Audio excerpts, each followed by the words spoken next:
Welcome back to Chef Pal. Today I'm sharing a lemon cake recipe you're definitely going to want to save.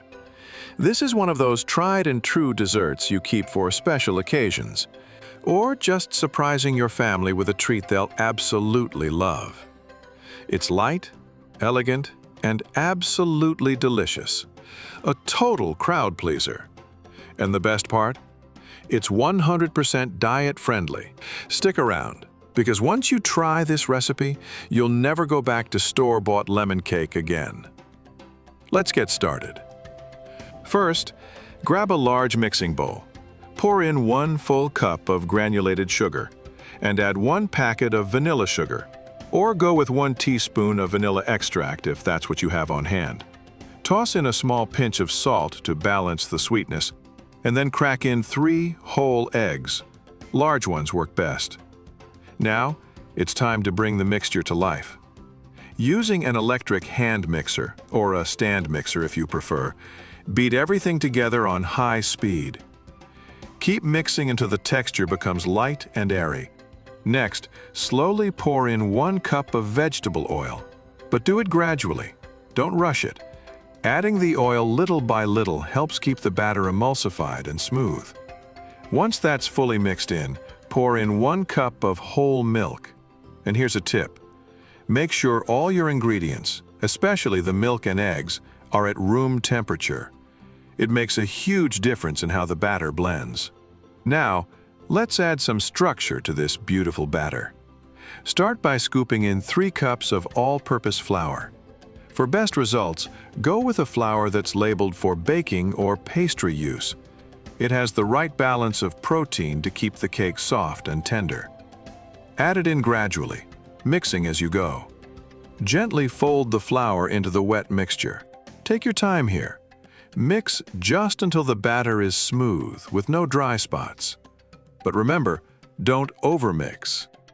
Overworking the flour can make your cake dense instead of fluffy. One of the keys to making a successful cake, especially if you've ever had a cake that rises beautifully in the oven but then sinks or turns out dense, is using the right type and amount of flour.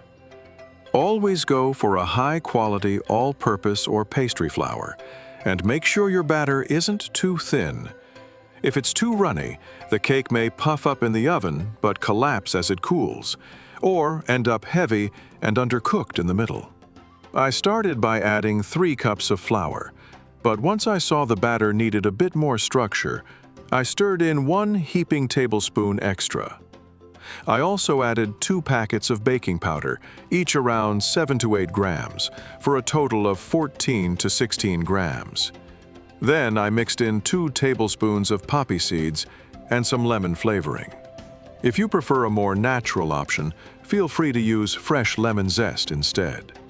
Personally, I love the strong citrusy punch of the lemon flavoring. It really brightens the cake. Once everything is combined, check the batter consistency. It should be thick but smooth.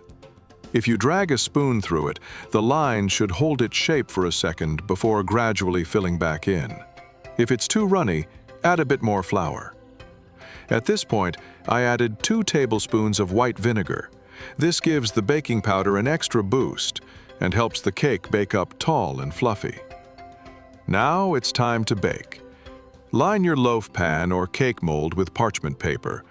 Pour in the batter and place it in a cold oven. That's right, don't preheat.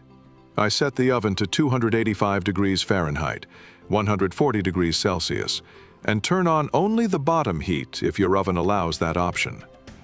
Let it bake for about 45 minutes to 1 hour, until the top looks set and golden. Then, I turn off the bottom heat and turn on the top broiler for just a few minutes to give it a nice golden finish. Once it's baked, take it out and let it cool completely. Now for the fun part, decorating. I melted about 7 ounces, 200 grams of white chocolate with a small spoonful of oil to make it smoother. I melted the chocolate slowly over low heat, gently, no rushing, until it turned silky and completely smooth, almost like cream. And here's the extra touch that makes all the difference. Once the chocolate was perfectly melted, I added a handful of sliced almonds directly into it, stirring gently until each almond was beautifully coated with that thin layer of warm white chocolate. This simple step gives you the best of both worlds. When the cake had cooled completely, I poured the white chocolate almond mixture over the top, letting it flow naturally down the sides. It looked absolutely gorgeous, like a smooth, shiny glaze dripping over a bakery-style cake. To keep things clean and professional, I placed the cake on a cooling rack with parchment paper or foil underneath. That way, any extra chocolate drips off easily and the counter stays spotless. But of course, I didn't stop there. I added a few light swirls of pistachio cream over the top. That rich, nutty green color gives the cake an elegant and modern look. Then, for the final touch, I sprinkled some crushed, freeze-dried raspberries over everything. The contrast of the bright red, soft white, and green pistachio makes it look like something straight out of a high-end patisserie window. The result?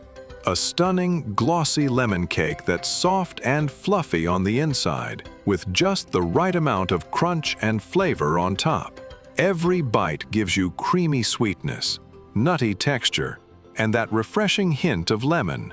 It's a simple recipe with an elegant finish, something anyone can make. Yet it looks and tastes like a professional dessert. Try it once, and trust me, you'll want to make it again and again. And when you do, don't forget to hit that like button, leave a comment, and show some love. Because your support is what keeps Chef Pal cooking up more delicious recipes every week.